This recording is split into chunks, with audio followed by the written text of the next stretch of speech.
अमर, माँ इतनी रात गई, तू यहाँ क्या कर रहा है? वो ऑफिस से कुछ काम है, वो कर रहा हूँ। यूं ही कमर सीधी करने के लिए यहाँ लेट गया। तेरा दिमाग तो खराब नहीं हो गया? घर को भी तूने ऑफिस बना लिया है।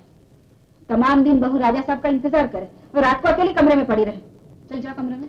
माँ पहले मेरी बात तो सुनो। क्या सुनो? माँ दरअसल बात यह है, जब भी मुझे ऑफिस का काम होता है मैं यहीं लेट जाता हूँ, ताकि नीता को रोशनी की वजह से तकलीफ ना हो। बड़ी अक्लमंदी करता है। अरे बुद्धू, तेरी यहाँ लेटने से उसे तकलीफ होगी या रोशनी से? किस्मत वाला है जैसे सीधी सादी और भोली भाली पत्नी मिली है। कोई तेज लड़ाकू मिलती ना तो दिमाग ठिकाने कर देती। हाँ माँ, वो बहुत सीधी है, बिल्कुल बुरा नहीं मानती। मैं औरत हूँ और औरत के दिल को मुझसे ज्यादा तू नहीं समझ सकता। देख, फिर कभी ऐसी हरकत की ना तो मुझसे बुरा और कोई नहीं होगा। बेचारी की उम्र ही क्या है, कहीं अकेले में डर गई तो? चल उठ। अरे चल ना। चलता हूँ माँ, लेकिन कान तो छोड़ो। नहीं, तेरी जोरों के सामने ले जाकर ही छोड़ूंगी। चल। ओहो। चल।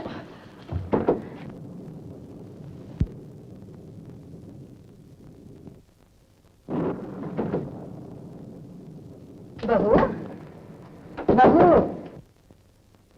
आती हूँ माँ जी।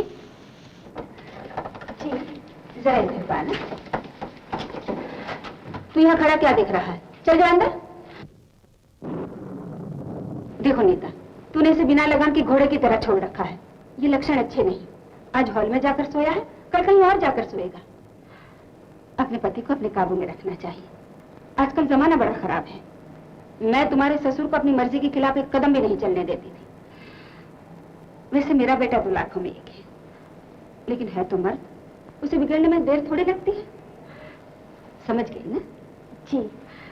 चलो जाओ।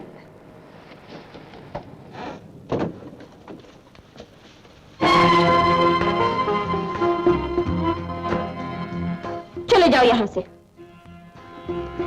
अगर यहाँ से गया तो माँ को मालूम जाएगा। ये मैं कुछ नहीं जानती, तुम इस कमरे में नहीं सो सकते। मैं तुमसे कुछ नहीं बोलूंगा, चुपके से सो जाऊंगा। ऐसा हरगिज नहीं होगा, कमरे से बाहर निकलो। मेरी बात सुनो, मैं बीच में तकिया रख देता हूँ। ये लो, ऐसे तुम उधर मैं इधर, बस। Please get out, otherwise I am going. ठहरिए।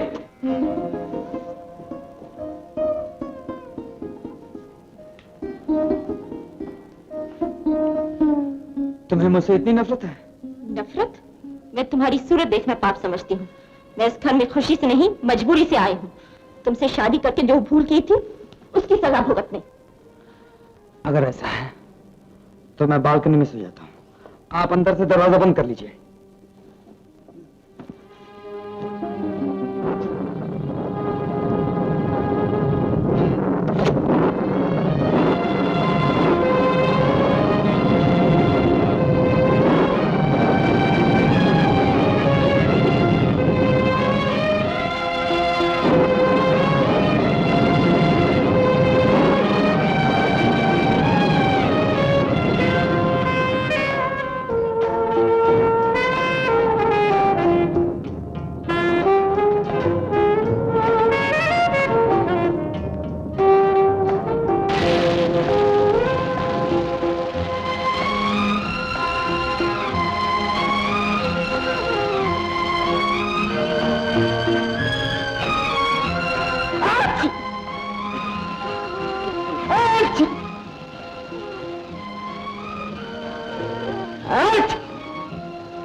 ऐसा लगता है जैसे दिमाग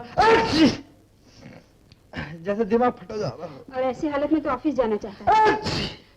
हेलो अमर बाबू। हेलो डॉक्टर साहब, क्या हुआ? रात भीग गए थे क्या? जी नहीं, मैं तो अपने बिस्तर पर लेटा हुआ था। ओहो। मामूली सर्दी है, मैं दवा अपने नौकर से भिजवा देता हूँ। आज आराम कीजिए, कल तक तबीयत ठीक हो जाएगी। जी डॉक्टर साहब।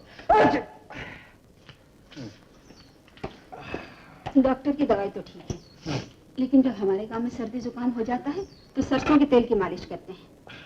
नीता, मेरे कमरे में से तेल की बोतल ले आना। सुनो, मालिश करने के बाद कंबल ओढ़कर सो जाना। देखो थोड़ी देर में कैसा आराम मिलता है। माँ, लीजिए। अरे मुझे क्यों दे रही हो? अच्छी तरह से इसे सर पे और छाती पे मालिश करो। ओफ, माँ तुम ही लगा दो ना। लो, जब तेरी घरवाली मौजूद है तो मैं क्यों लगाऊं? चलो लगा दो।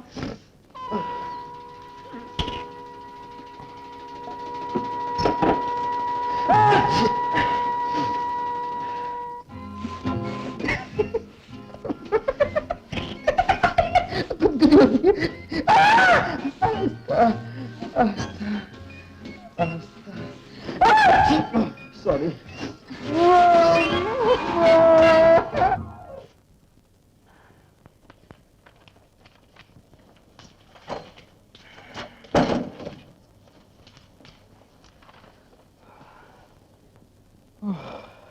ठहरो,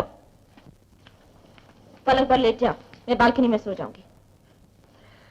आपको तकलीफ होगी। मैं इतनी नाजुक नहीं हूं कि छींकने लगूं, और न मुझ में इतनी ताकत है कि 4 घंटे बैठकर मालिश करूं।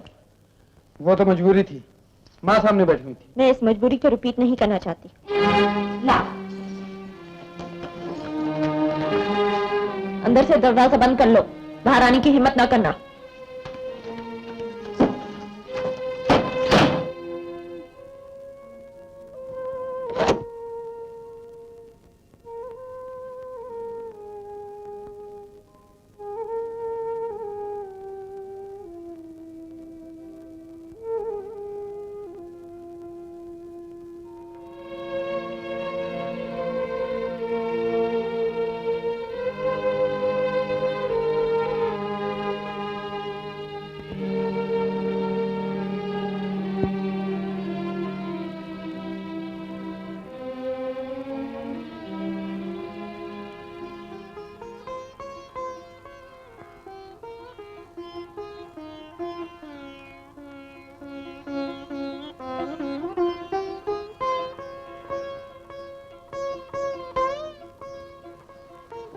काश तुम अंदाजा कर सकती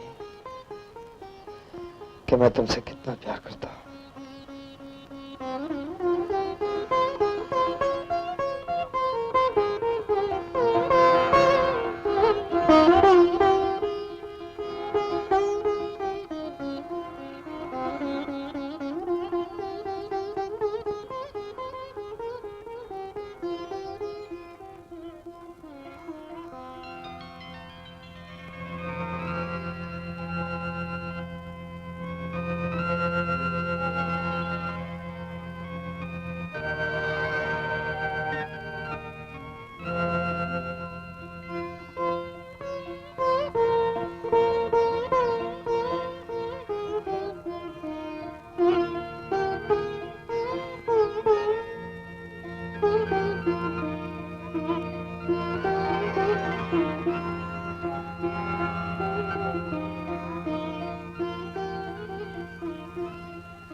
गुड एक्टिंग।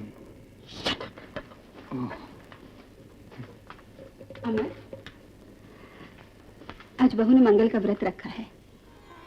व्रत? तेरी तंदुरुस्ती के लिए। ओह, बहुत ख्याल करती है बेचारी मेरा। वाह, जोरू ने एक दिन व्रत रखा तो उसकी तारीफ करने लगा, और माँ 20 साल तक व्रत करती रही, उसकी कोई तारीफ नहीं। ओफो, माँ माँ है, जोरू जोरू है, जीवन साथी है, सुख दुख में साथ देने वाली अर्धांगिनी है। बस बस रहने दे। सुन, तेरी अर्धांगिनी कल तक अन्न नहीं खाएगी, उसके लिए कुछ फल ले आना, और देख शाम को ठीक 5 बजे आ जाना। अच्छा।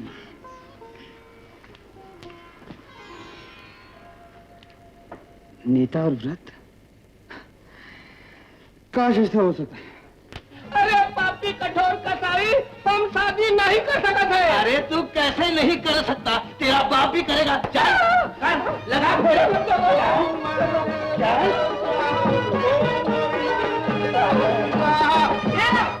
कहीं गड़बड़ है। अरे हमारी बेटी से अच्छी शादी ना होए, हमारी बेटी से होगी। निकाल रहे माला चुरा लेते।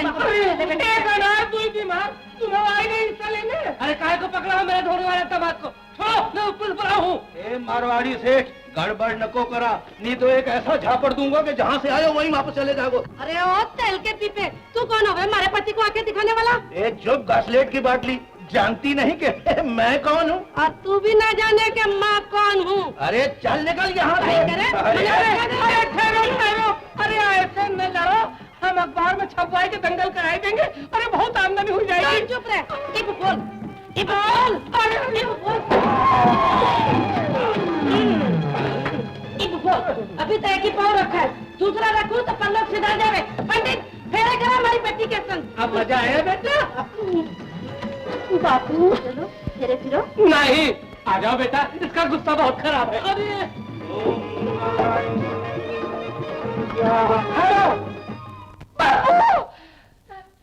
अरे बहुत अच्छे मौके से आएगा बापू। अरे ये अच्छे मौके से आए हैं, शादी में बुलाए खातिर ये तार दिए रहा है। शादी में बुलाए के खातिर नहीं, शादी रुकावे के खातिर तार दिया रहा। अरे क्या बात बनाते हो, 2 बरस होने को है, न खत भेजो न चिट्ठी भेजो और न अपन जोरू बच्चे की खबर है।